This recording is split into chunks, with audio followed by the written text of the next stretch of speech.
go along, we'll do that. So the first thing that I want to just bring our attention to is the experience of who we really are. So this, for me, this meeting together is about our true nature and about seeing our true nature, not just thinking about it. And the headless way into being aware of one's true nature is to notice you cannot see your own face.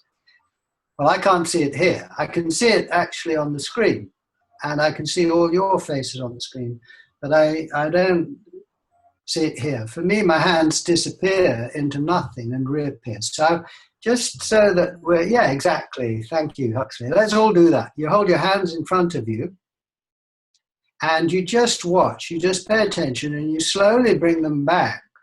Now, as well as watching what you're doing on the screen, be aware of what you're doing in your own room, as it were.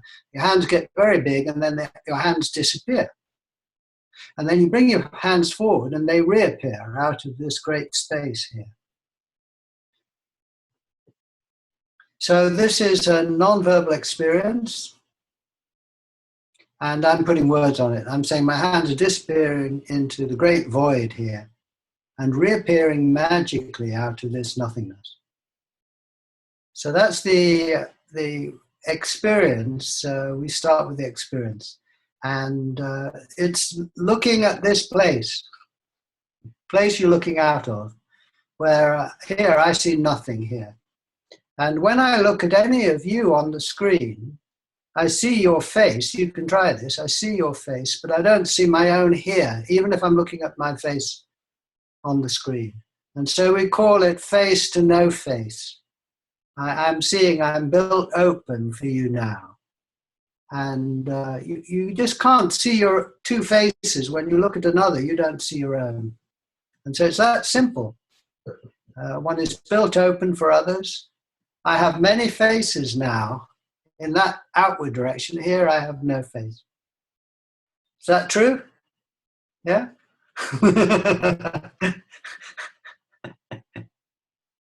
So there are many ways of exploring this. One of the main things, the joys of meeting together, is it's kind of infectious, because the time that we're spending together now is time spent reminding oneself of this simple perspective, really. So my job is to keep us on the ball. So, yeah, any questions or thoughts to share at the moment?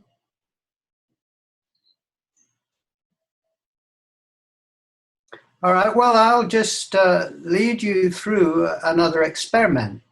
And, you know, when you've got a reflection to share, just go ahead. So this is, again, a visual thing, but we can move into non-visual, into just sound and sensation and thought and feeling in a moment. Does that sound good? Yeah, nodding heads. Okay, so when you look at any of the faces, you can see two eyes. But when, well, actually, before we do that one, we'll do a very simple experiment. It's called a pointing experiment, because the whole Headless Way is about where you direct your attention. And normally we direct our attention out instead of in. And so first of all, I'd like you to use your finger to point at something in front of you. So get your finger and point. This means that you're directing your attention. You might be pointing at the screen, it doesn't matter, wherever. And you point at a face on the screen, say, and notice that object, that face, has color and shape. And now point at your other hand, and you can see the color and shape there. And now point at your torso. See? And look, you see color and shape there. And now hold your hand out and point back at where others see your face, you see, like, and look at your finger. Now I only see my finger, I don't see my face as well. And so I say, I'm pointing at nothing. I'm pointing at a wide open space here. And now if you point with the other hand out at the same time, like this, the first finger is still pointing at nothing. The second finger is pointing out at the room and at 1,000 colors and shapes. And this indicates that this space that you're looking out of isn't just empty, it's also full. How simple is that?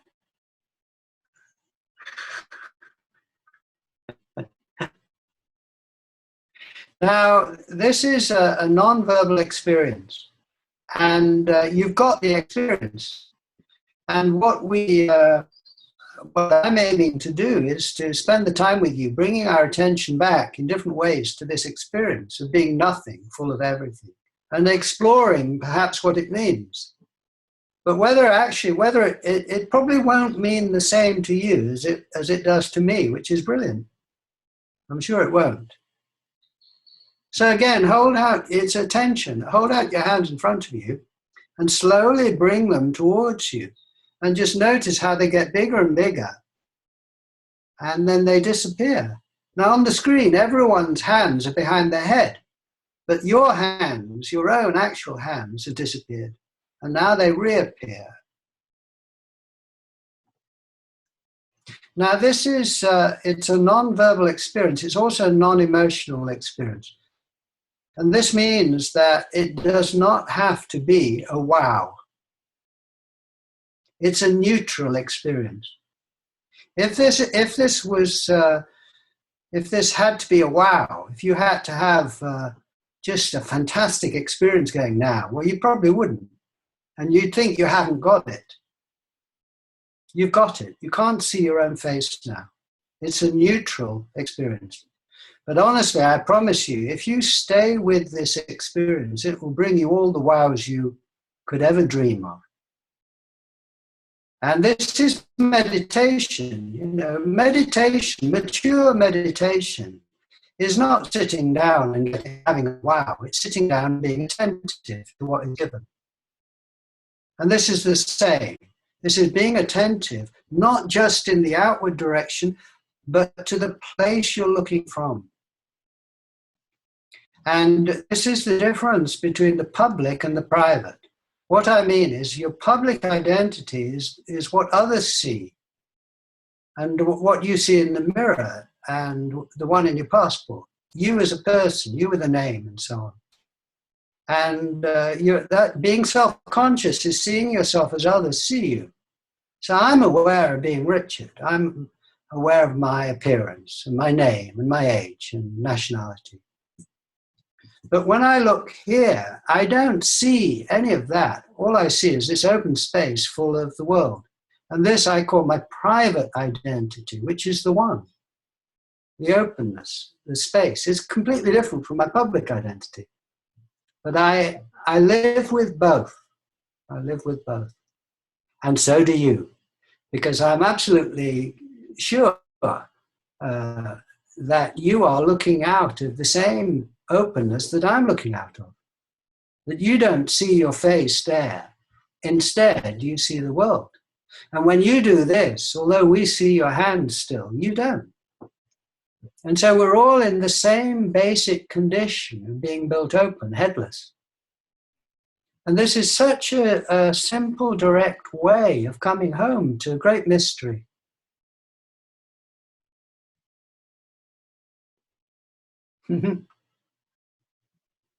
Being built open.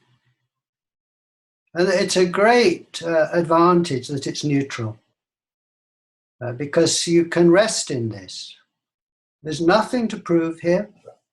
I can't prove this to you. See?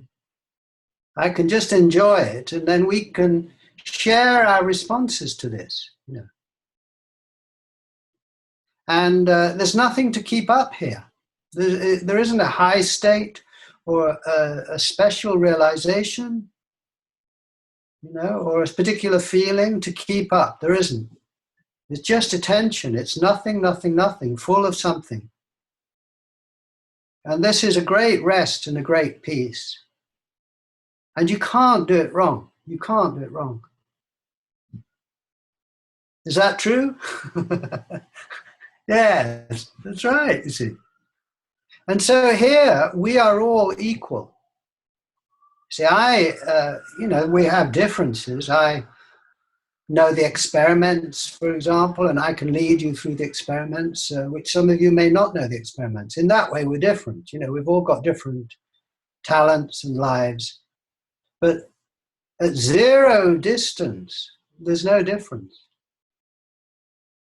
I can't know this nothingness more than you, because it's nothing. It's simple, available. It's non-hierarchical.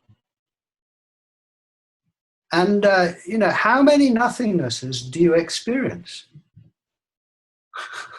Yes? One. Put your hand up if you experience one, you see. You see, it's a great mystery. We all experience one. And it has no name, no color. There's nothing here no distance. And yet we experience different things in it, which is wonderful. So there isn't a standard response to this. There's your unique response at this moment. Yeah.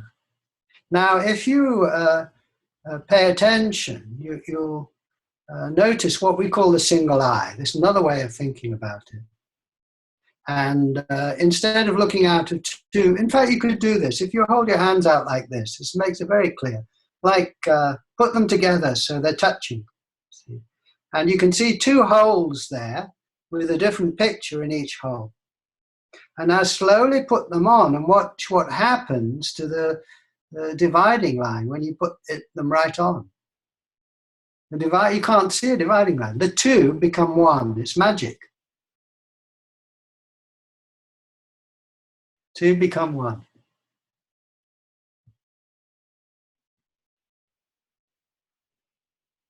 One.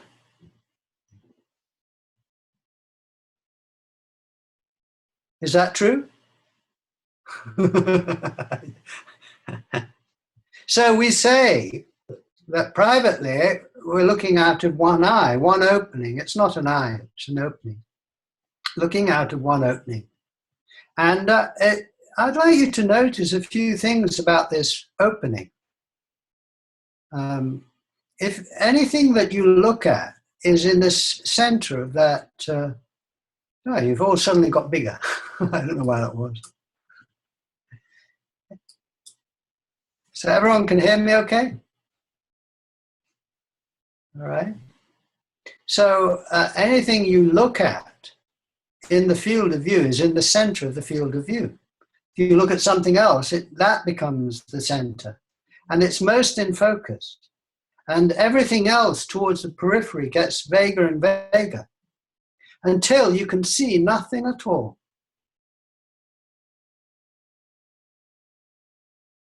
Is that true? Yeah. So there's an edge. If you look at any object in the view, like my face or whatever, then you say, well, there's an edge around Richard's head. And there's Richard's on one side and the things are on the other side. So there's a boundary. And so Richard is inside an environment. Now when you look at the whole view, I don't see anything around it. The view is not contained inside anything else. Is that true? Yes, you can't see it inside a bigger container. Or because this is a non-verbal experience, you've got the experience, and you might describe it in different ways. It doesn't matter. You've got the experience. You can't see anything. Or I could put it positively, that this view is floating in consciousness, in nothing. To call it consciousness makes it sound like a thing. It's not. But you've got the experience. That looked like a bird. I don't know what, yeah, look, there's a bird behind Brian.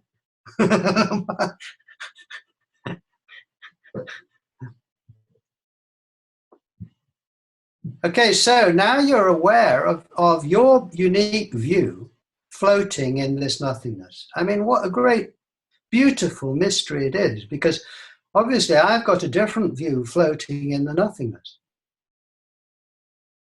How that can be, I don't understand, but, you know. And the bird has its view floating in the same nothingness. And things look small from the outside, but big on the inside. The bird is small, but for itself, it has no boundaries. And we can imagine what we look like from the outside, from other people's point of view. And then you imagine your body and your face. And from outside, you're small. But from inside, you're not in a box. And this is so obviously freeing. And you don't have to learn this and you don't have to maintain it. It's just the way you're built. Everything is within you. Everything is within you. Now, when you look at two objects, two faces on the screen, you can compare them for size. So you say, well, one is a bit bigger than another, or the same or smaller. In other words, size is relative. So I say my hand, is smaller at this range than my head. Now at this range, it looks bigger. You can compare things for size. Now you look at the whole view. How big is it? Well, there isn't a second view to the side to compare it with, is there? So you can't say your view is bigger than another one because you don't see another one. Is that true? Yes. There's only one view, only one consciousness. You know, we talk about one consciousness. Well, here it is, directly on show. You see one eye, one consciousness. You don't see two. But there's a great mystery because then we talk to each other about this one consciousness. It's as if the one has become many to talk to itself, which is a wonderful thing. And being one is so magical, so simple and powerful. And you would expect, if you discovered you were the one, that you would have great powers, wouldn't you? Yeah? You'd think, oh, if I'm the one, God, the self, that people have lived and died for, that they spend their whole lives searching for, that is the source and container of everything. And then you look and you find out you're that one. I mean, it's beyond kind of comprehension. But you see it. You don't understand it, you see it. Now, if you close your eyes for a moment. I'm going to close mine. The screen has disappeared, but the space is now full of a darkness. Now open your eyes. The screen reappears. Magic. As the one, you can make the screen disappear. Close your eyes. You see, from your point of view, it's just gone. Now open your eyes. Reappeared.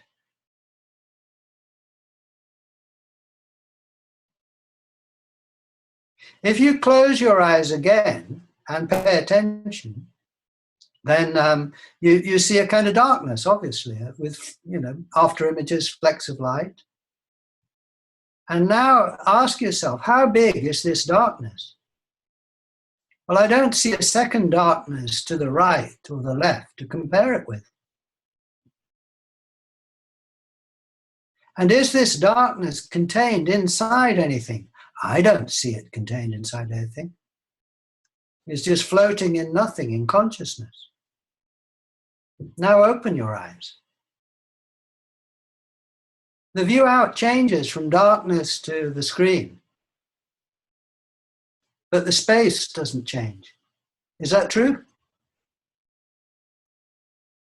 So this is not me telling you how it is. This is me sharing how it is for me and inviting you to look for yourself at the most obvious thing. And you'll react in a different way from me. That's the joy of meeting together. And the experience itself is totally available, whatever you want it, like now. So, you see, now close your eyes again, and the space is there, and it's full of darkness, so to speak. But it's also full of sounds. And you can hear my voice and probably hear other sounds. And you can compare the sounds, and some are louder and some are softer, and some are probably mechanical and some are human. So within the field of sound, there's lots of differentiation. But how big is the whole field of sound? Well, you don't find a second field of sound to compare it with. I don't. And if you open your eyes, you see, open your eyes, and be aware, again, of the field of view. And in the middle, it's most in focus. And towards the edge, it gets vaguer and vaguer, and then you can see nothing. Or you see the space. Depends how you say it. Now close your eyes and listen to sounds. And some sounds are in the foreground. And as you listen, you probably hear other sounds, quieter and quieter, until you can hear nothing at all. Or you're hearing the silence in which all the sounds are coming and going. Or the silence or consciousness or space or the self. And now open your eyes. Now the sounds are still going on in the silence. Is that true? Yeah. And the place that the sounds are going on in this unchanging silence is the same place that the screen and the faces are happening. Yeah? I don't find two consciousnesses, one for sounds and one for colors. So this space is full not just of colors, but of sounds.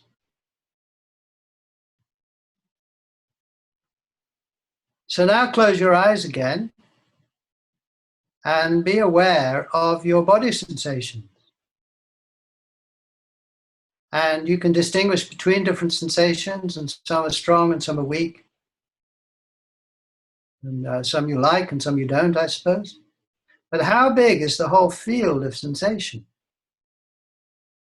I don't find a second one to compare it with. And where is the boundary? As I pay attention to these sensations, I suppose they get vaguer and vaguer until I feel nothing at all. Or rather, I'm aware of the space in which the sensations are happening. And this space in which the sensations are coming and going is not different from the space in which the sounds are happening and the darkness.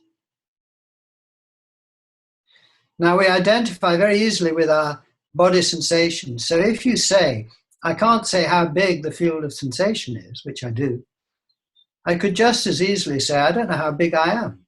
I can't say how big I am. I'm not inside anything. I'm uncontained. I'm free. Now open your eyes. You're still aware of the body sensations, but I don't find them inside anything. And they're not happening in a different consciousness or space from the screen. Is that true? This is wonderful. One is big. One is not in a box. One is not contained from the inside. Everything is within you. Colors, sounds, sensations. Now close your eyes again and be aware of your thoughts and feelings.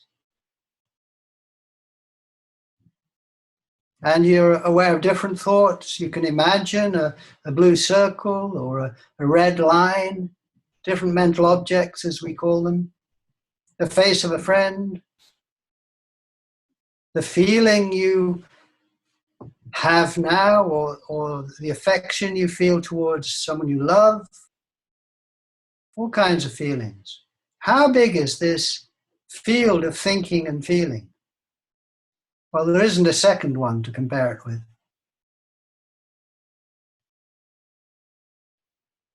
Is it inside anything? I don't find it inside anything. Just occurring in nowhere in this space. And I don't find it separate from the darkness or the sounds. So now open your eyes.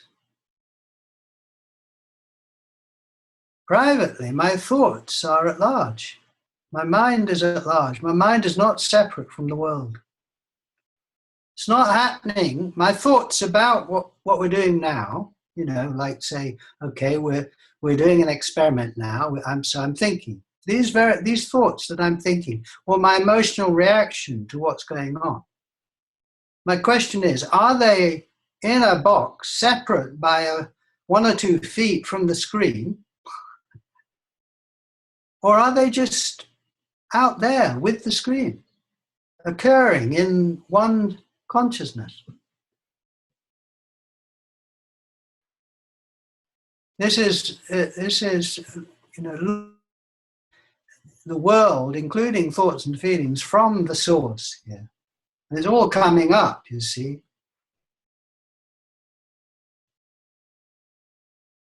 So it is very, very therapeutic not to be in a box. Like being let out to play.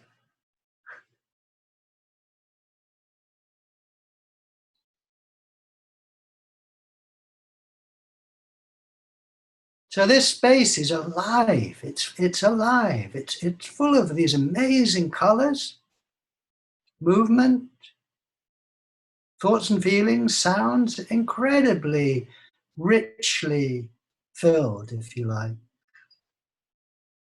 The space itself is nothing, nothing, nothing. But it's coming up with all this stuff all the time.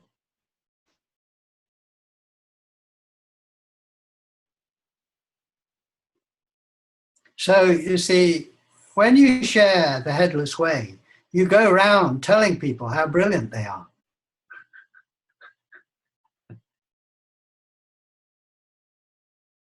You're saying, the world is in you. Everyone's face is your own.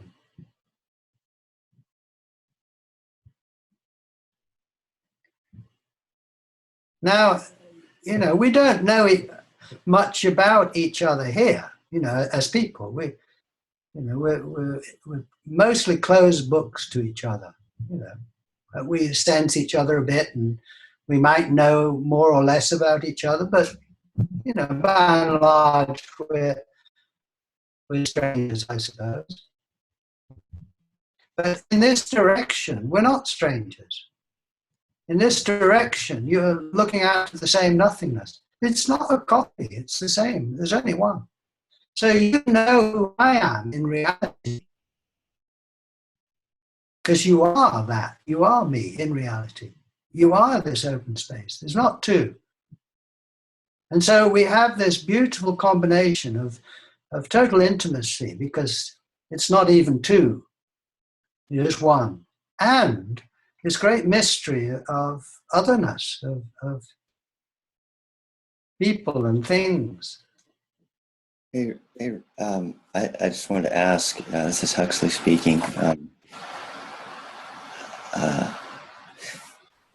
Can you again point to how you know that, how that shows up for you, that it's the same consciousness that is aware in you that is aware in me? Because I'm trying to connect with that, or be aware, Yeah. you know, viscerally, sense that. Yes. Okay, so I can't prove it. Yeah.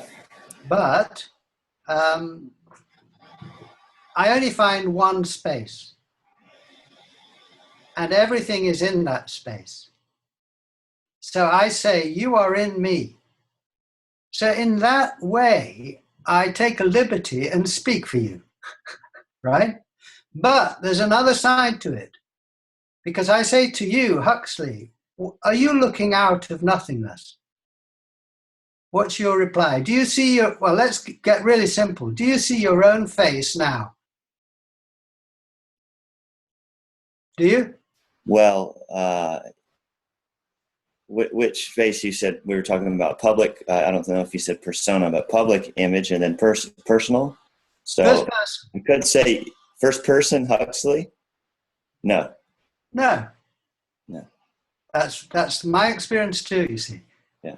So, although I can't, in that way, I can't prove that you have no head, it's the most shareable thing. You see, so I say, okay, when you're looking at me, I mean, it's a bit complicated with being able to see your face on the screen. So we just got to take that into account. That's all right. But looking at me, you don't see Richard's face and then Huxley's face. You see, it's face to no face, right? Correct. All of this to no face. Yes. Mm-hmm. All right. So far, we're agreeing. Right? That space where you are, does it have any color? Whatever shows up in it is, I mean, so we can play with that a little bit, right? Because everything that's showing up, it is not separate from this space. Well said. Seeing, yeah. Yes. Yes, exactly. It sounds like we're experiencing the same condition.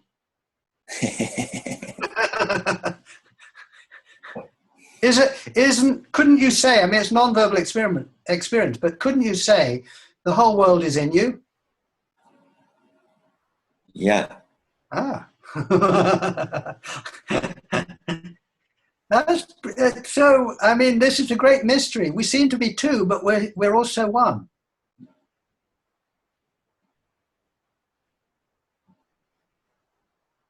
Yes? Yeah. Yes. Wonderful, wonderful. Thanks, Richard. Yes. You see, when we're talking, Huxley, you can hear Richard's voice, and if you say something, you can hear your voice, right? Mm-hmm. So there are two voices, right? Yes? Yeah. Now, how many consciousnesses do you experience? Just one. So two voices in one consciousness.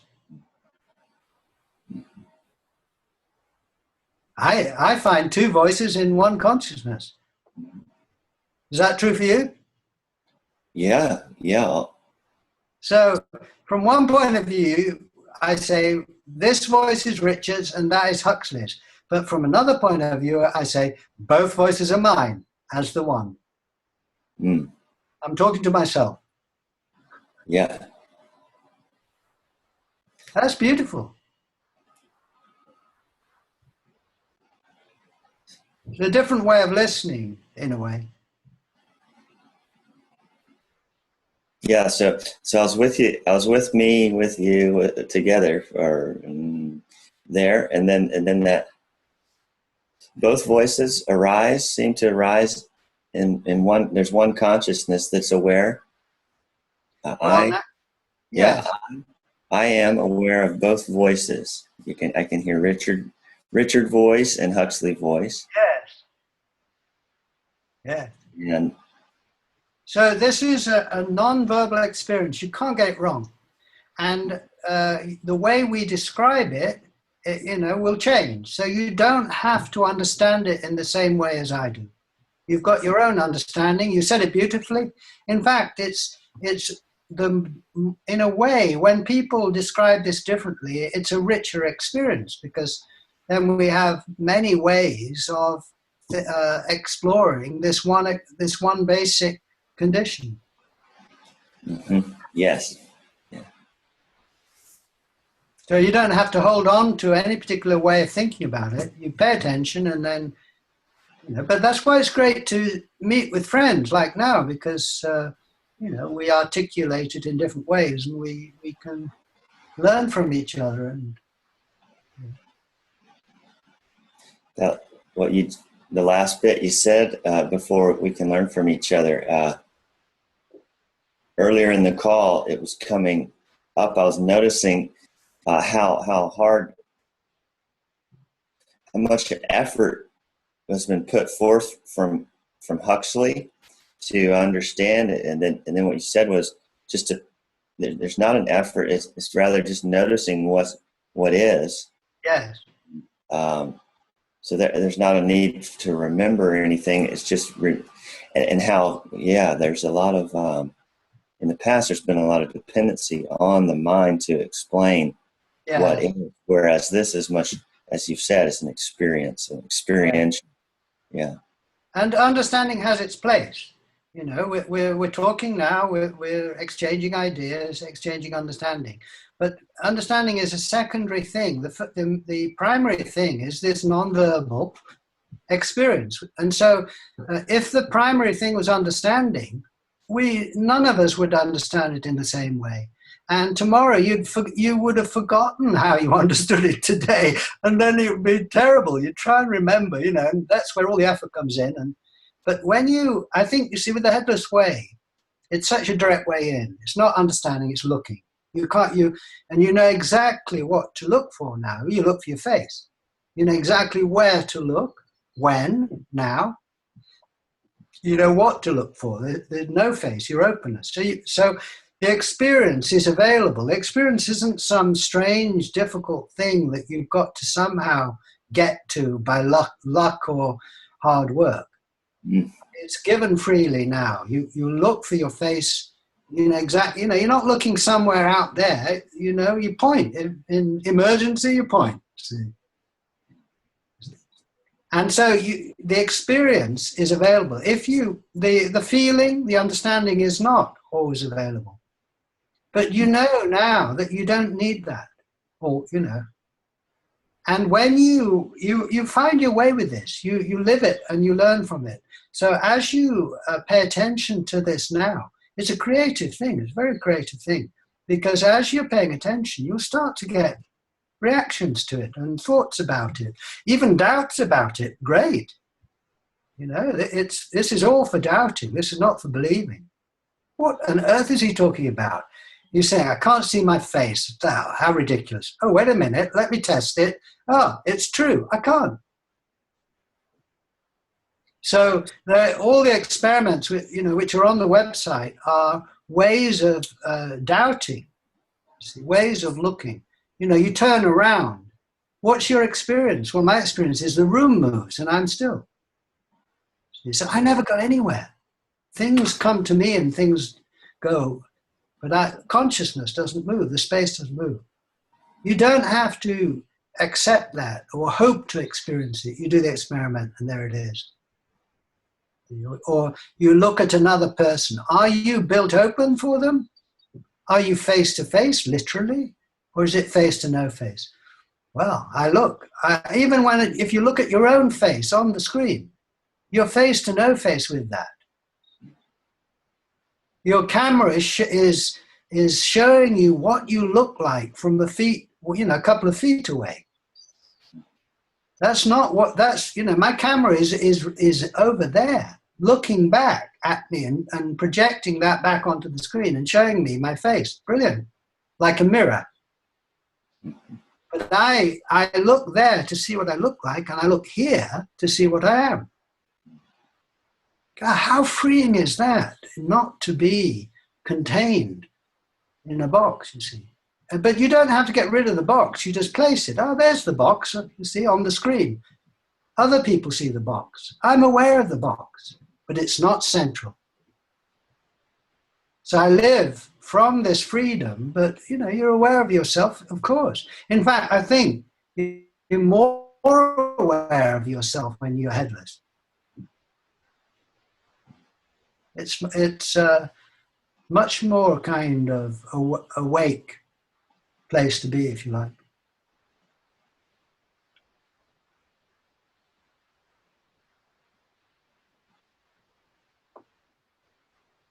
You see, something is always coming up in this space. Is that true?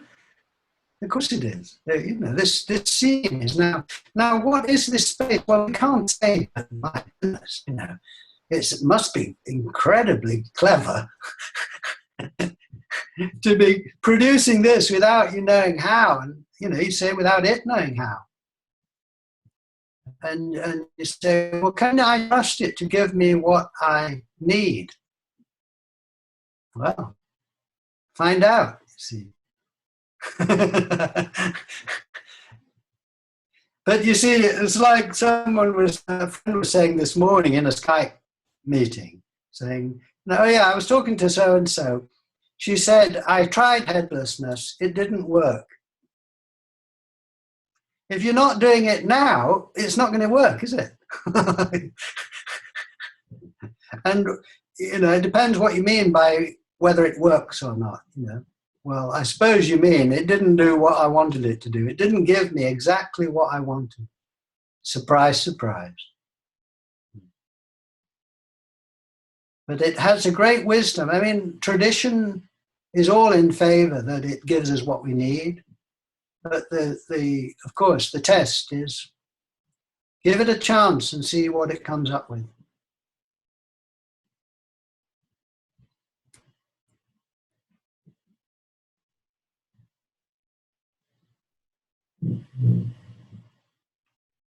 This space here, you know, is the opposite of what's there. And therefore, as you were saying, Huxley, they are together. There's no separation. There's, you know, provisionally I say there's nothing here and something there. The experience is there's no dividing line. And yet this space is free. So, you know, if you hold out your hand and look at your hand now, try it, see? Then you could say, well, your space for your hand, your capacity for your hand, and your capacity for the sensations, right? They're appearing in the space. Now you make your hand into a fist, you see. So your hand is tense. Is the space tense? The hand is tense. The space is not tense. Relax your hand. Does the space relax? No, it's your hand relaxed. So it's just as it's face to no face, it's stress to no stress here. Now there's no dividing line, and yet this space is free of stress. It accommodates stress like it accommodates the stars. And there's no distance between the space and the stars, and yet somehow it's open and spacious and free here.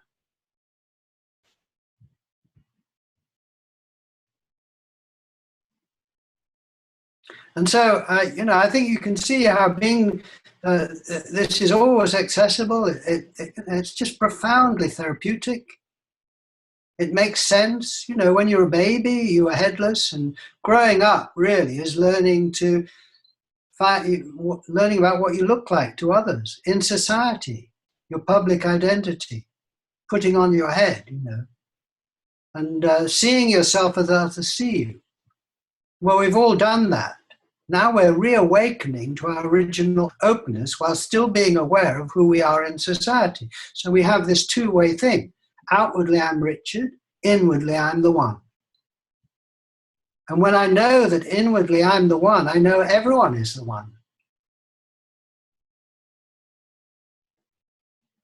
There's a completely different relationship, if you like, with others, because you know that these others are also yourself.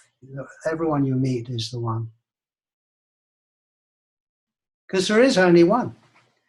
One and many. And so being aware of this does not, you know, it doesn't mean you have to deny your own self, your own life, your own ambitions, your own, you know, separateness. All that is contained within this one. So this really frees you to be an individual. It's a paradox.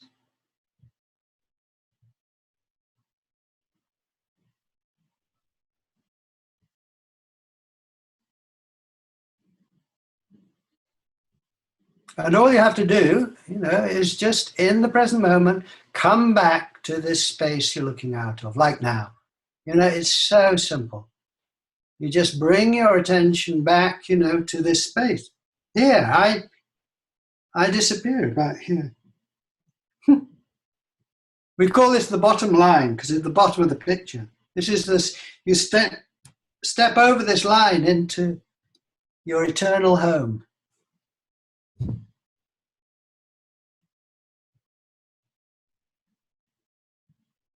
So in all kinds of ways, your home is always there, and you can make that journey home.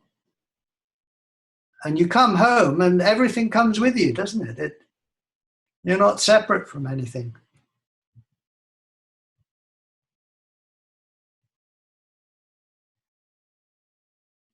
And it's great that it is just experiential, that it's not primarily about understanding. Understanding is very important, because we need to make sense of these things and need to put it in a context and want to communicate about it.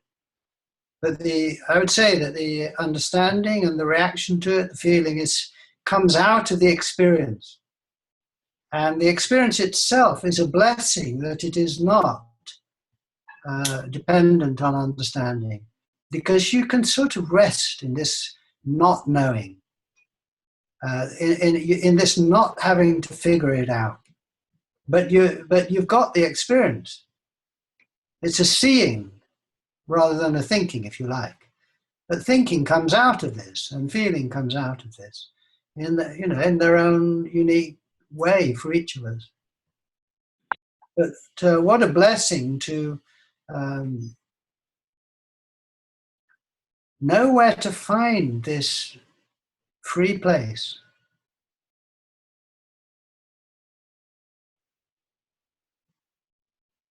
You see, it's so a brilliant way of being with others, because there's no sense in which any one of us has this, or doesn't have it, because it's like the sky, it's just there, and as more obvious. And we just tend to overlook it. Our attention is out on things, and we just tend to overlook the place we're looking from. And again, I just do this. Here it is. My hands come out of this open space. I mean, it's wild. It's so simple. It's shocking.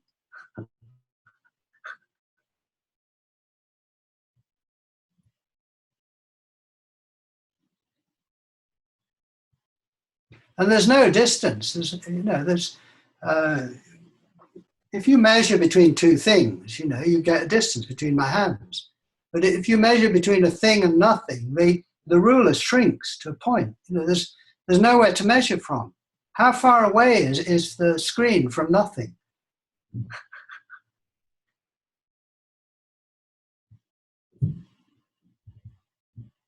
Everything is here. In other words, you could say you're infinitely wealthy because everything is here within you. And you are. And this is a seeing thing, but it's a feeling thing. I mean that it's all the senses, It's not just seeing. The seeing is a very good gateway in, because it's so easy to communicate through seeing. And it's so direct and precise. But then, as soon as you're in, all the senses are working within this open space. Your body sensations are at large in this space. They're occurring within this space. They're not separate from the rest of the world. You as the one are big. You've no boundary. You're not inside anything. And your thoughts and feelings are arising within this space. They're not separate from the screen or from the tree that I can see. So you're reunited with the world in every way. This voice is your own. This voice is occurring within you.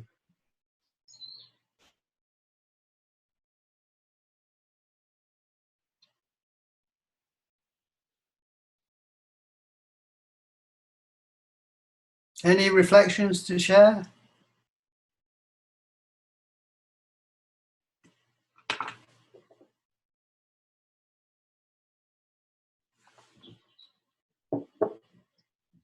The taste, you see.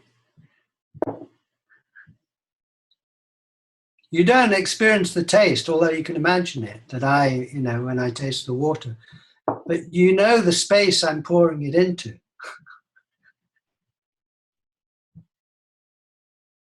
This is face to no face. It's taste to no taste, sounds to silence.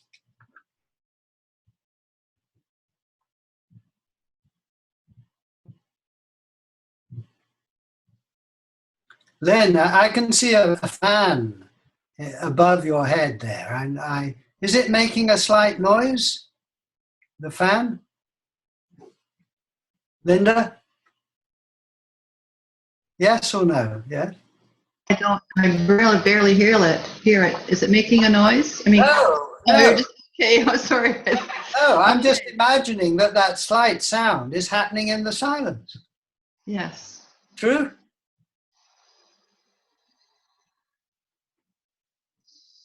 Yes. Yes. You listen to the field of sound, and then beyond a certain point, you can't hear anything.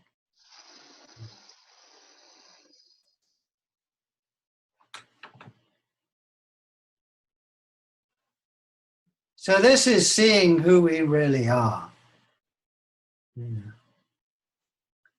This is being awake to our true nature.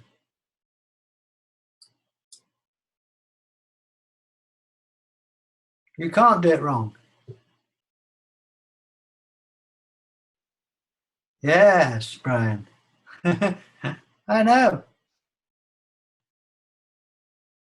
You can't do it wrong, and yet it is just really, it's a shock. It's and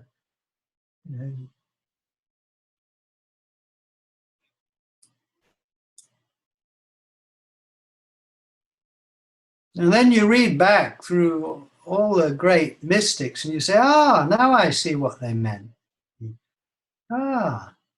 That's what they were talking about. Why didn't they just say?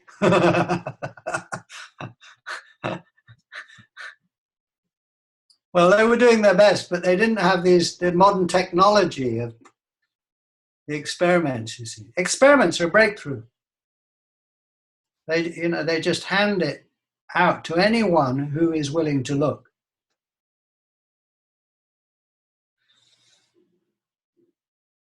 And they really undermine the hierarchies of gurus and disciples and teachers and students, at that very basic level. I mean, I'm a teacher. I'm teaching you about the experiments. I'm not teaching you about who you are. You've got that, you see. There's no hierarchy there. The teacher is you, is the space. And so it undermines teacher, disciple at that level, guru, disciple. There's no hierarchy of nothing. As long as you are not aware of the nothing, it sounds like a hierarchy. But as soon as you become aware of it, you can't have a better or a worse nothing. It is very, very intimate. It's yours, yet it's a mystery.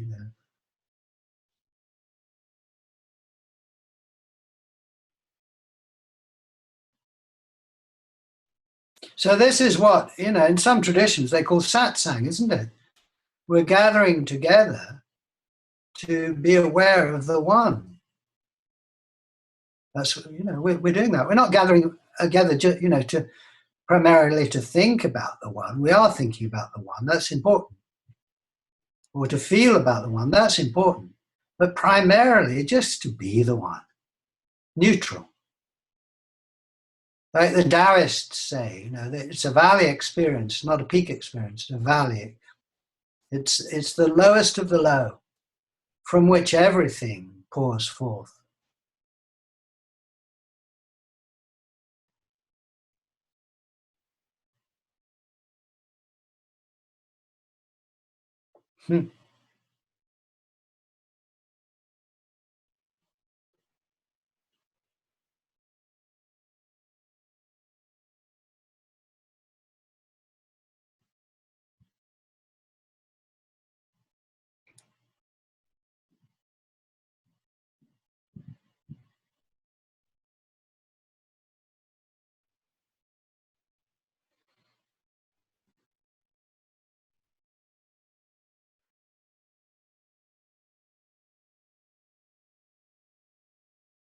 Any more thoughts, reflections to share? Or?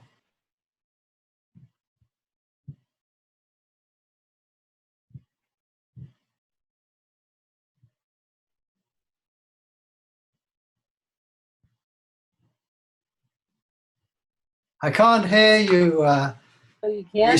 Oh, now I can hear you, yeah. Okay, you can hear me? Yeah.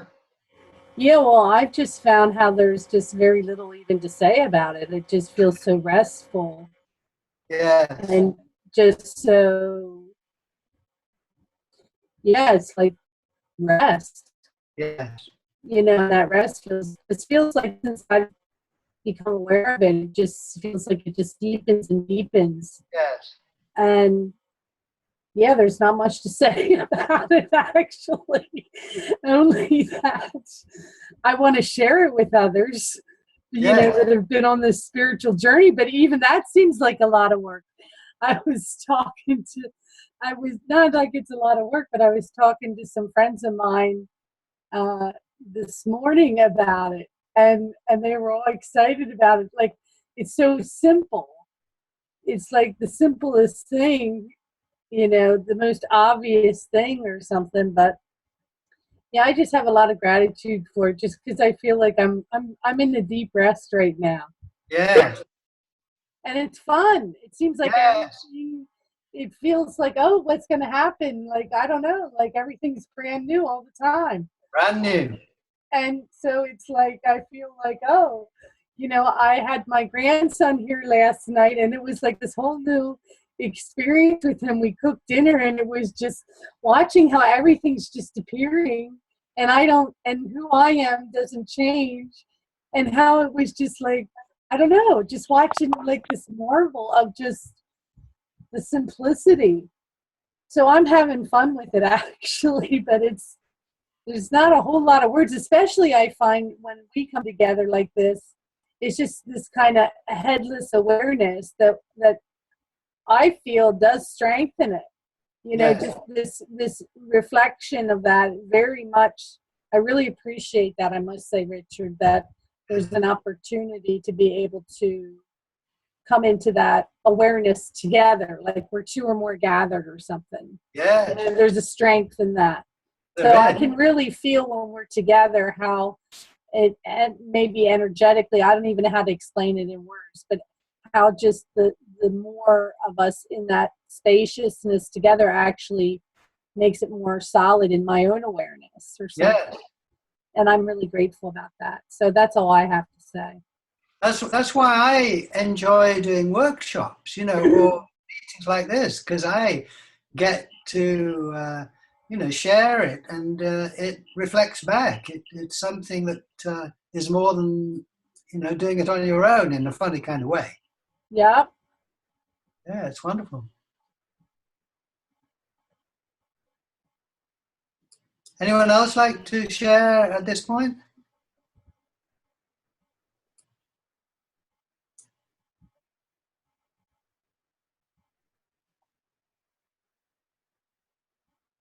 I think that, you know, one way of thinking about this is that the idea that we have four stages in our lives: the child, the baby, the child, the adult, and then the seer. Baby, child, adult, and the baby's headless. You came in that way, just wide open, no idea of what you look like, no idea of your face or your boundaries, but no language. No, you know, you don't think about it in that way. And you didn't know about others in any developed way.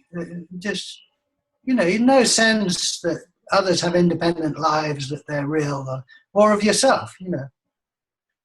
You're just open, you know, moment by moment, open. And growing up is learning to see yourself as others see you.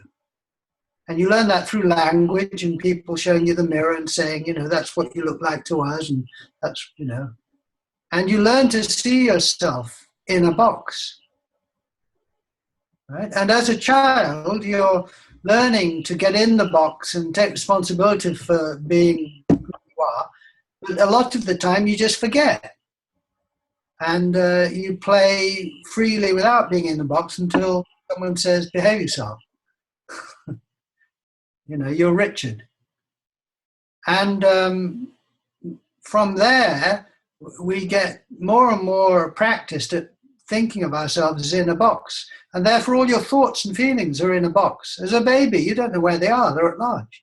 Your sensations, you know, you no idea that your sensations in your hand are somehow, you know, separate.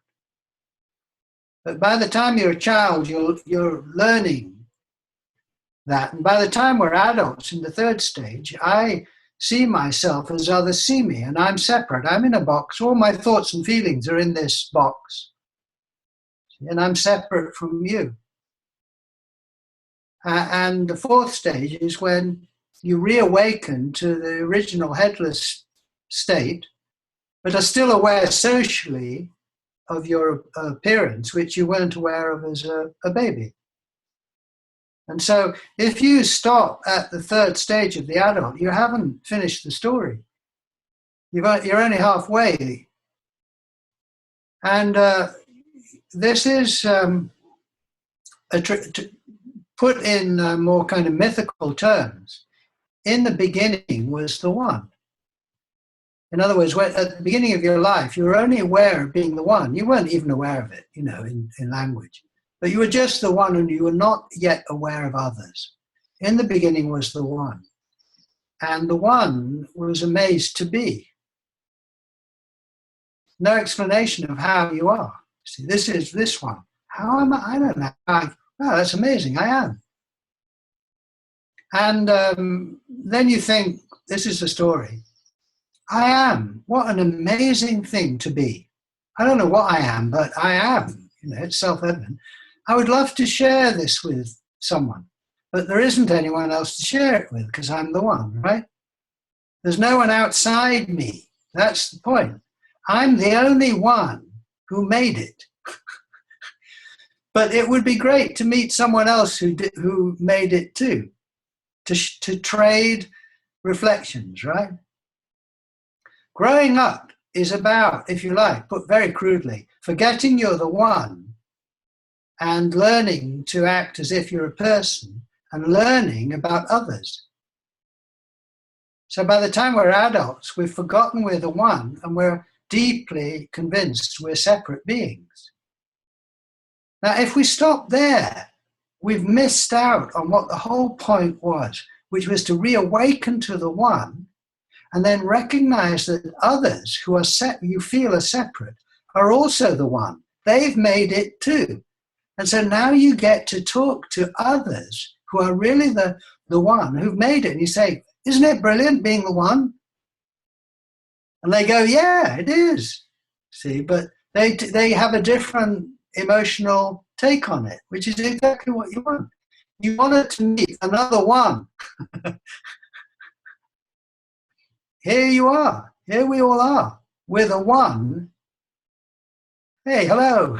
You see, just the one has appeared with two more faces. Yeah, amazing, you see. Just pop up out of nowhere. So all of us are the one. We're not part of the one, we're the one. Which is impossible logically, you see. But that's all right. And so the one has got what it really wanted, was to meet other ones. It's incredible. It's incredible.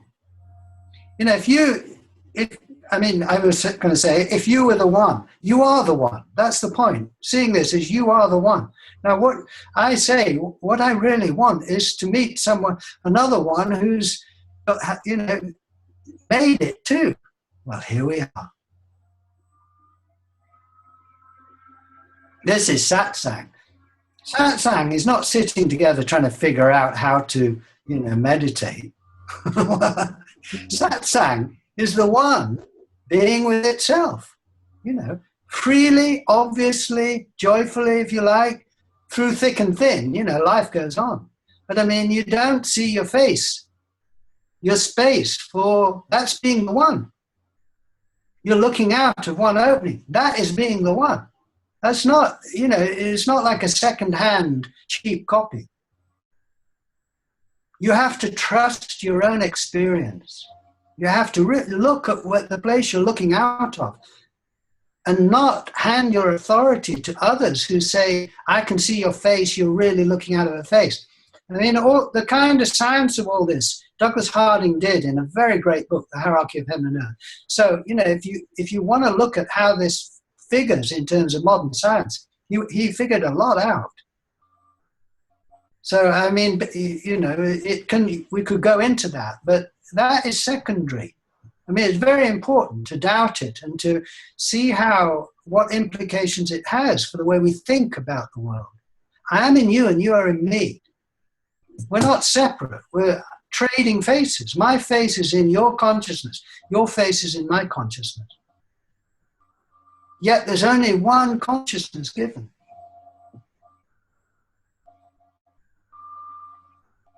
So satsang, being together, is noticing you're the one. Seeing you're the one, not kind of trying to, hopefully understand what someone is saying about it. It's just the neutral experience. The non-emotional seeing is non-emotional, non-intellectual. Out of it comes profound understanding, profound feeling. Until you wait to the one, you're out of touch with the world, really. Seeing you're this space, there's no distance. You're so in touch with the world, you are the world. I mean, you can't describe it too intimately, really. There's nothing in the way. Everything is within you. Sounds, feelings, sensations, all arising within this nothingness. You can point at it. I mean, it's outrageous. So, Richard, I have a so the Headless Way is provide. Oh, yeah. No, go on. Thank you.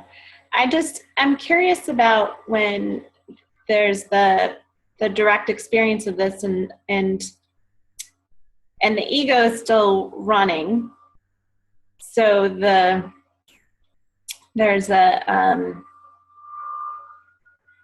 when there's this understanding of that we're all one and it's a reflection, we're all a reflection of the one, that here there's fear that comes up, that there's something not wrong, but there's something off here when the world is destroying itself. Or does that make sense? When negative things are reflected. Yes. Well, when I look out of this space, I look into a world of opposites. And when I see this space, it does not make the world all good. And this is the way it's given. Just as we're doing that experiment where you tense your hand, and the tension is there in your hand, and the space is free of it. It's the same with good and evil and all that. The ego comes up, but the ego, whatever it is not central. It comes up in the space. Mm-hmm. So when there's a rather beautiful story. A prince was asked by his father, the king, to go to Egypt and get the pearl of great price, which is your true nature. And the pearl is guarded by a dragon. And he couldn't get the pearl from the dragon. The dragon was always saying, oh, just meditate a bit longer and I'll give you it. Or read this book and I'll give you it. Or, a bit more therapy and I'll give you it. And, your ego is really playing up. You've got to do something about your ego, all this. And eventually the prince realized that the dragon was never going to give him the pearl, no matter what he did. And what he did was he waited until the dragon was asleep, and he crept past and took the pearl. Now, at that moment, the dragon woke up, and the dragon was very angry, right? But The prince had the pearl, and he who holds the pearl is master of the dragon. It doesn't make the dragon into a pussycat. The dragon still plays up. Your fear comes up. But be aware of where the fear is coming up. It's coming up in this open space. True? That's for observation. So it does not hurt the open space. The fear, what anyone else does not actually hurt the space. This is not that you're good at it. It's just the way you are built. The space is free. Now, you might forget that and get caught up in your fear or whatever. But the moment you remember, you know where to look for your face, and you'll find that space is still free. It was never hurt. And so keep coming back to the space. Now, as you come back to the space, you're now living from this freedom and this security. It's totally safe, the space. You're living from this creative source. And this will affect the way you are in the world. You'll be a to act from the idea you're separate is one thing. To act from the experience of not being separate is another. The thing is about ego, I'm not quite sure what you mean, but I love having an ego. My ego does not get in the way of the space. The ego comes up in the space, and is important. To deny the ego is you'll never, you'll only get rid of it when you die, I think. So, right. Does that? I don't know if I'm connecting with your question there. Yeah, that's good. Thank you. But I have the feeling I didn't quite understand. Maybe I didn't understand you or something. No, I'm just checking in. I think it's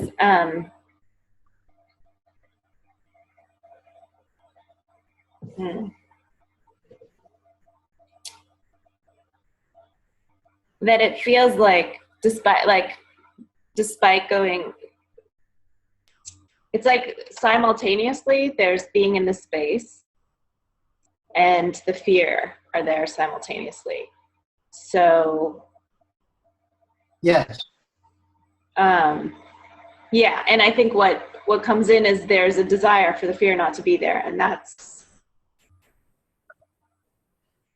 where the challenge is, rather than just yes. being in both or being with both. Yes.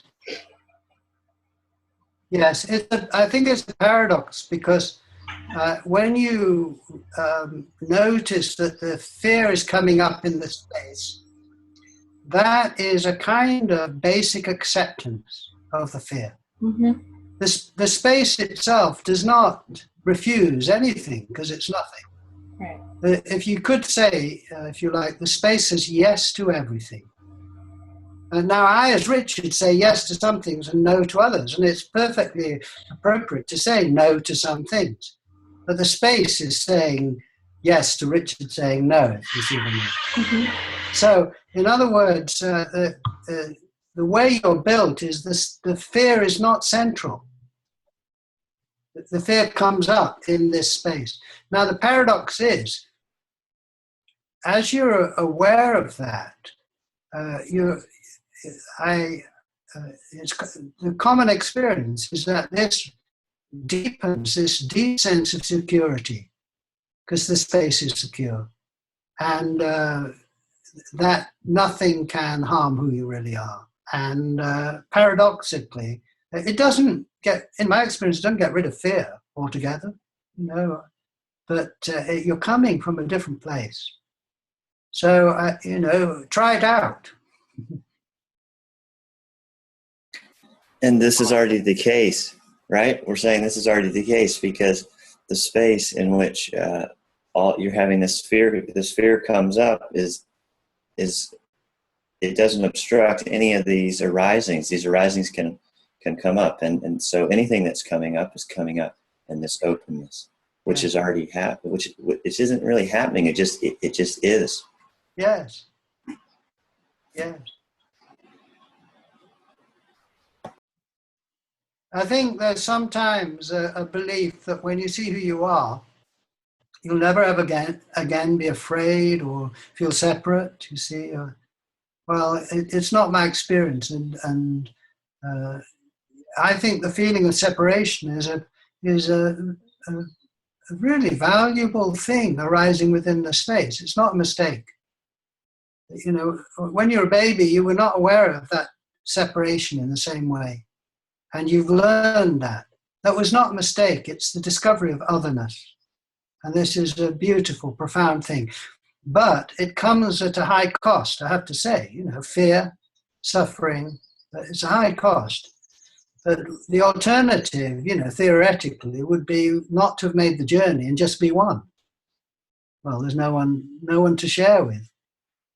But the discovery of others, therefore the discovery of yourself as a separate being, means that we can talk to each other and share within the one. As long as we stop at the third stage of just being separate, we've missed out on the whole point. You know, we've missed out on a great prize, which is reawakening to being the one and many. Yeah. You see, I'm both aware that you're within me now, there's no distance, there's no other consciousness than this one, and I have a deep feeling of distance and of separateness and of different people, and both go together. And, you know, I tried, I've been at this for a long time, and I went through a phase of trying to get rid of the feeling of being separate. I couldn't do it. So, at a certain level, I thought, am I doing something wrong here? Well, I've been doing this for so long. I mean, I'm certainly, you know, if I haven't cracked that one by now, I'm not going to. Then I had to look at it again, and I thought, maybe I'm not doing anything wrong. Maybe the feeling of separation is something really valuable. See? So you have to think these things through, I suppose. I've come to see you know, it does not threaten oneness. It does not threaten the space. It arises within the space.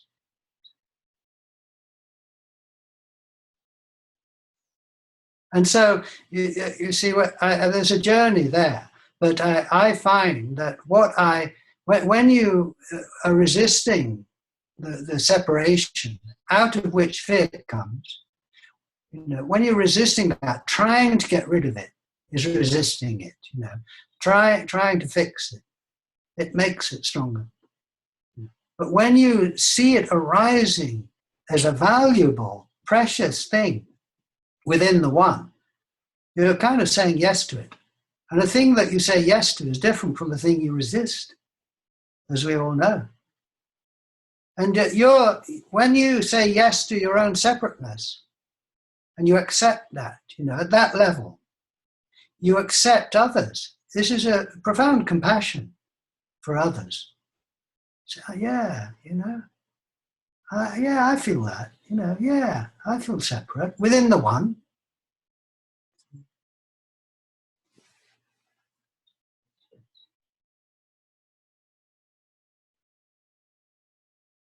The Headless Way, it seems so simple. It's very deep, very compassionate, very kind. You are the one, and within the one arises your unique life and the unique lives of others. This, you know, it does not kind of dismiss the reality of others. But there's two sides to the coin. One side is there are no others. There's only one I, only one consciousness, only one view. There's no distance. You never go anywhere. Everything is within you. You're timeless. That's one side. You know, that's the side we've forgotten, so we're celebrating. The other side is this deep sense of otherness and of distance and of our unique lives, and how precious that is.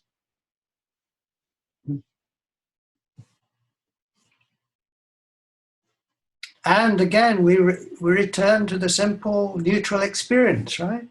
See? This open space that we all are. You can't be a bit of it. You can't do it wrong. You're not doing it wrong too.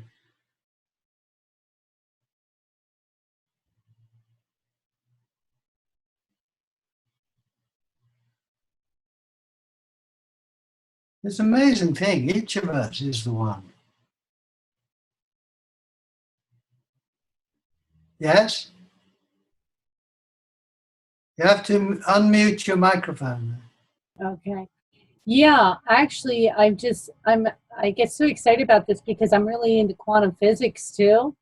And so this is really like quantum, it's a quantum thing. It's like the hologram and the projection. And it like, there's this, actually, since I found this out too, I found this great video from the Science of Non-Duality, which I know that you were part of, Richard. But it's called Perception and Reality. It's about this gentleman talking exactly about this exact thing on a quantum level.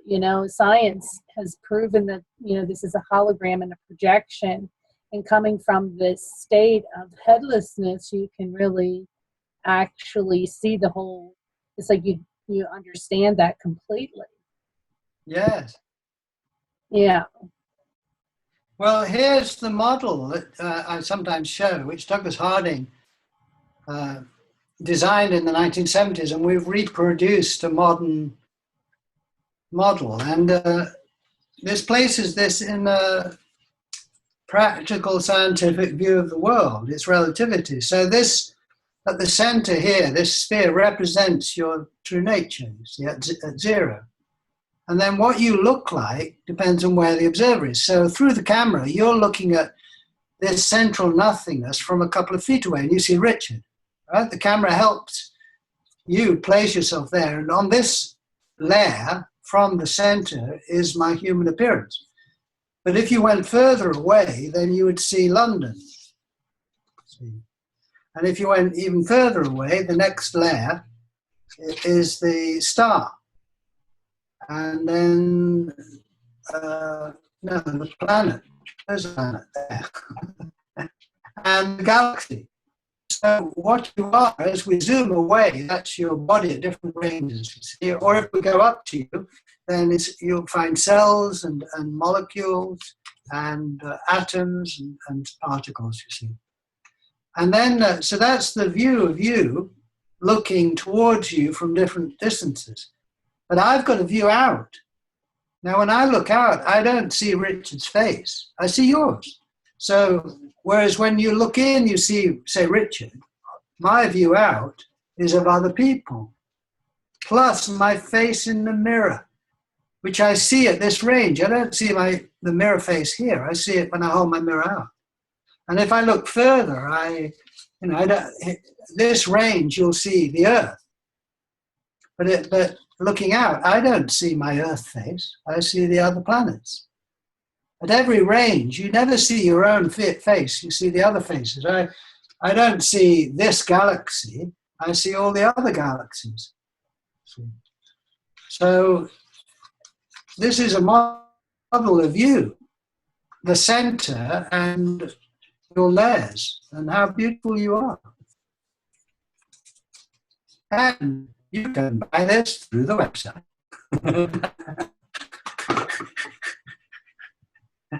That was a product placement.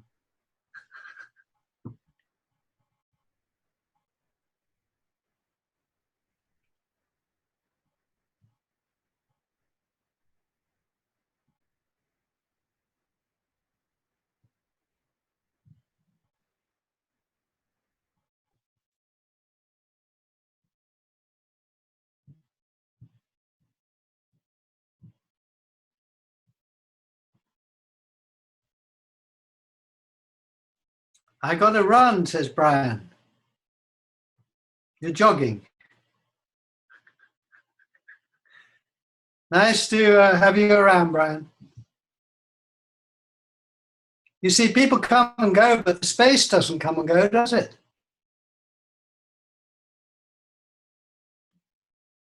Space never comes or goes. You can move things, you know, to the left or right in relationship to other things. You know, my hand is on one side of my head. Now I can move it to the other side, you see. But you can't move the whole view.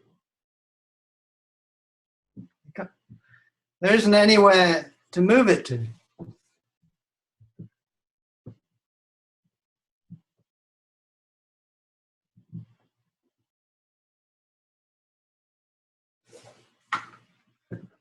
That's right. If you turn your head, what's within the view changes, but you can't move the whole view, you know, because there isn't anywhere to move it to.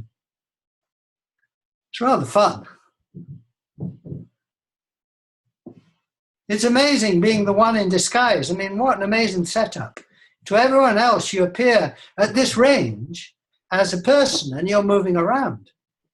But privately, you know that you secretly are not going anywhere. But this is true at every level. As the earth, you move around the sun. But privately, you don't go anywhere. The sun moves across the sky. It moves.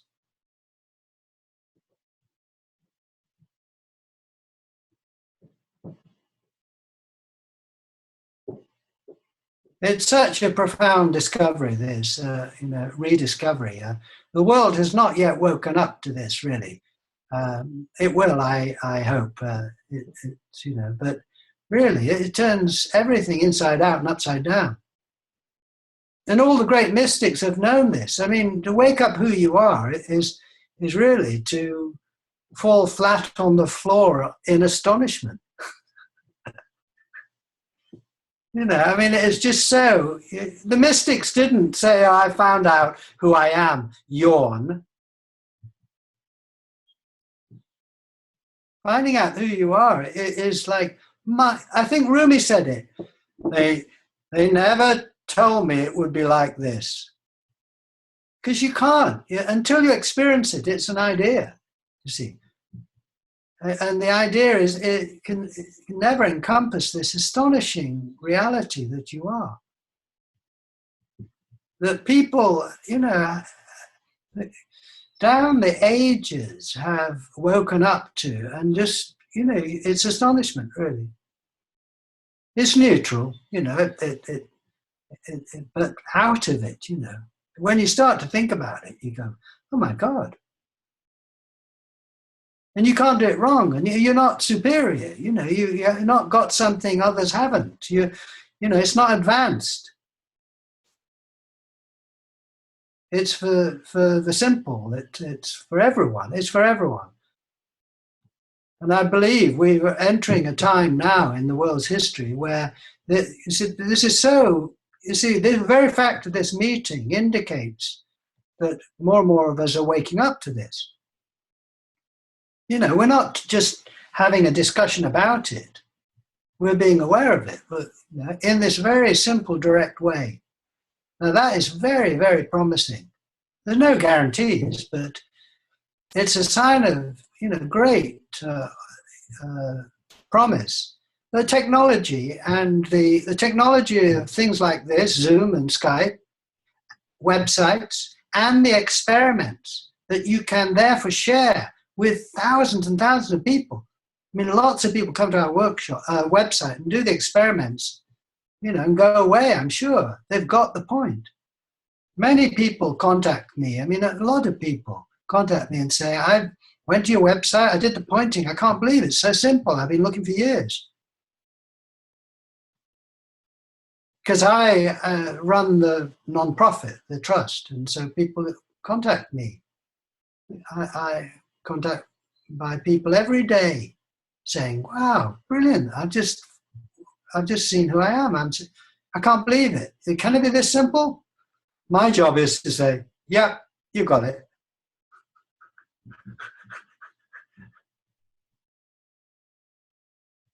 My job is not at all saying you've half got it, you need to do a bit more work. No, you've got it. You can't see your face, that's the experience.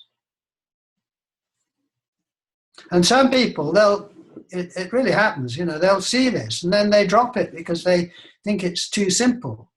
You know, they've heard it's a lot more hard than this, you see. And then, you know, maybe there's a friend, but 10 years later, he comes back and says, you know, I've looked around and I've tried all the other things, and, you know, well, they work for a while, and then you know, it doesn't work. And I finally come back to Headless, and here it is still. Everyone's reaction is different, you know. I don't know why, you know. I mean, I suppose I said yes, you know, years and years ago when I was first shown this. Oh, that's true, you know. Doesn't mean to say I haven't had my problems in my life. Of course, life is made of problems. But now you have the resource to live it from. I mean, would you want a life without problems? If you really think about it, about a week would be enough and you'd be crawling up the wall. Problems bring us back to who we are, and they are a way of drawing out new reactions and resources from this great mystery. I better be careful what I say here, because I can see a problem is going to come around the corner. I take back everything I've just said. I didn't sign that.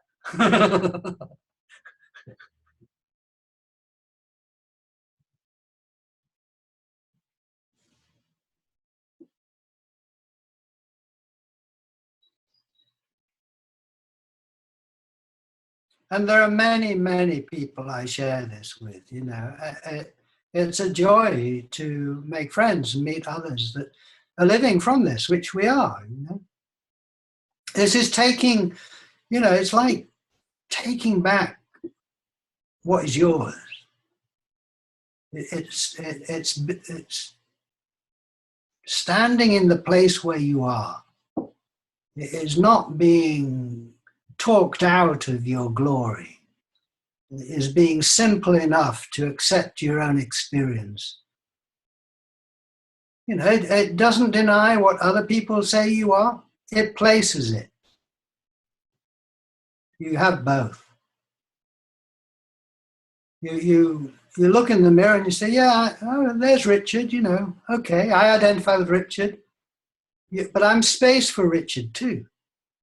So I can say, you know, be kind to Richard. Be kind to yourself, you see. Because you are the one that is space for it all, and that is a kind of deep compassion.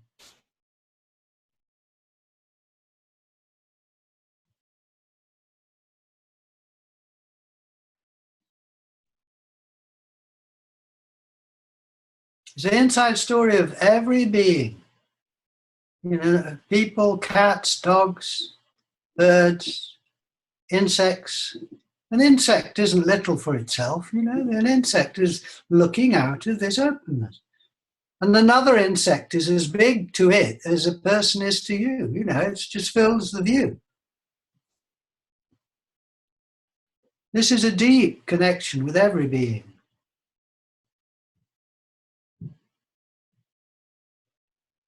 From the inside and the outside. From the inside, you know who they really are. From the outside, you contain them. You know, you a room for them. I mean, it's from both sides. It's brilliant.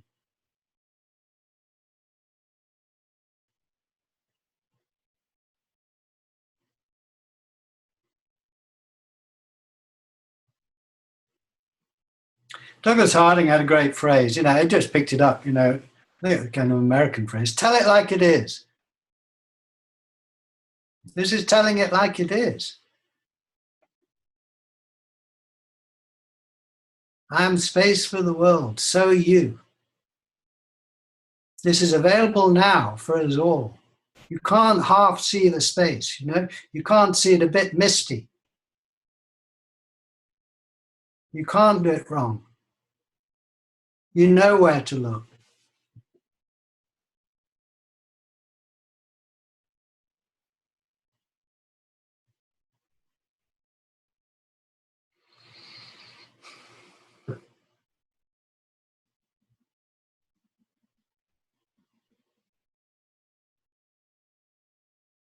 Any thoughts to share?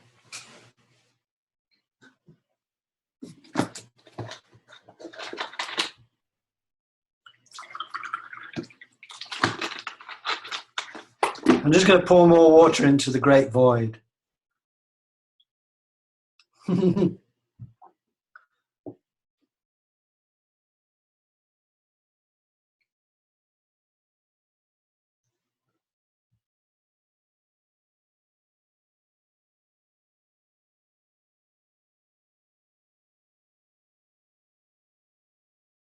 So who else is here? Let's see. We've got Open Circle. That must be Kate and Dow. And then Linda, Huxley, Lisa, Gabrielle. Head Exchange. I'm Head Exchange. You going? Ah, you're both going. All right. Well, maybe we'll just close. Kate, are you there? Yes, here we are. Hi, Richard. I'm Adam. Hi, Adam. Oh, Adam, yes. I recognize your face, yes. So, are Lisa and Gabrielle going? I'm not sure if you are. Oh, you are. Okay. Here, I will unmute you both so you can say goodbye. Here you are. Oh, I'm staying. Okay. Oh, you're staying.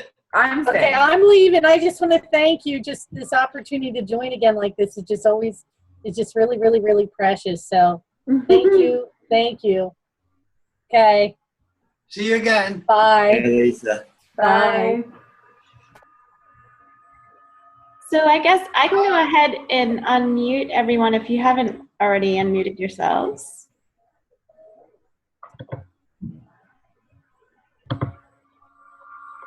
If it gets too noisy, I'll mute folks. But Okay. Well, I think we've officially got 10 minutes left. Is that right? About? yeah. So, maybe just share any reflections to begin to wind up, I guess. I'd just like to say something.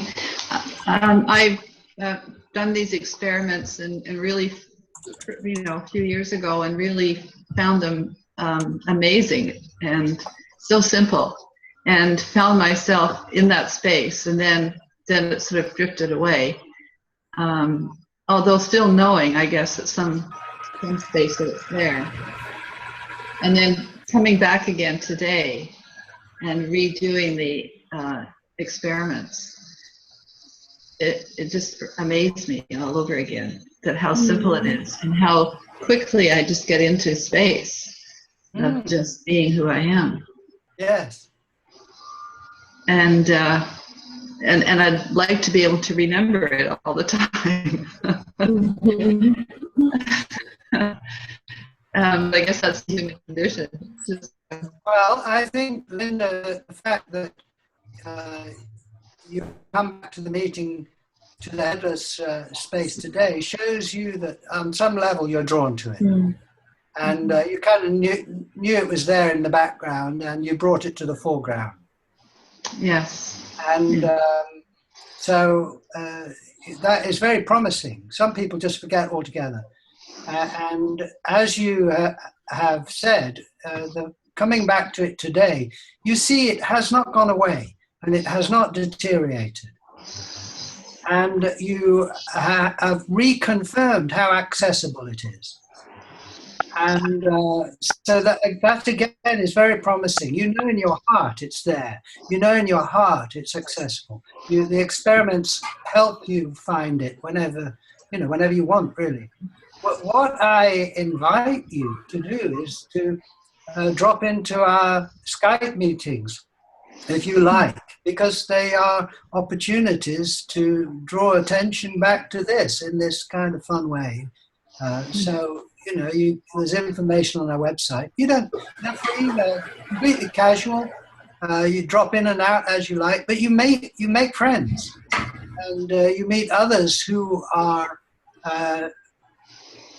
wanting, like you, I suppose, to draw attention to this. I mean, what a thing not to have in your life. So, to me, marvelous to hear that you have returned to this and are aware that it is in fine form. I think it's helpful too to actually do it with you. Yes. Yes, it's infectious. It is. It is extraordinary. That's satsang. That is the joy of being together. It's somehow infectious. Lots of ways of thinking about that. But yes, and also it's the basic joy of the one sharing itself. I think you could put it like that. So invitation to everyone. There's many other friends that are sharing this. You can connect up with them through Skype.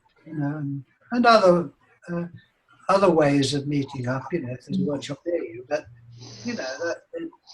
with modern technology, the one has decided that it wants to hang out with itself. Speaking, Richard, do you have any, aside from the Skype calls, do you have any other upcoming events or anything that you'd like to share?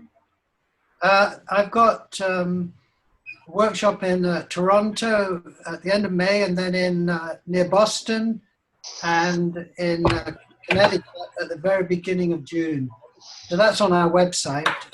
So, day workshops there, and that's doing experiments. There's quite a few of the experiments you can't do on Skype. You need to really be together with a group of people or so on. So those are kind of interesting to do. On the website, headless.org, you'll find the information about workshops and lots of stuff there. So, well, thank you for asking. Yes. Yeah. And I'll just say, if folks are interested in joining together like this over the web, we have continual web events with Open Circle, so you can check that out at opencirclecenter.org. Pamela Wilson will be our next speaker, and I believe that's May 18th, but do check it out. And we'd love to have you back, Richard. This was great. Oh, I'd love to come back. Yeah. Yes. Well, thank you very much, Kate, and Adam, and Brian, and everyone involved for organizing this. And thank you for everyone else for giving me your faces. Richard, I'd just like to thank you on behalf of the Centre for Non-Dual Awareness as well for doing this event with us in Open Circle. Just for anyone who's in the Portland area, the centre has a retreat coming up next weekend, starting on Friday, and you can find information about that at our website, nondualcenter.org. Really lovely being with you today. Yes, real pleasure. Thank you. Well, see you in the great void, I hope.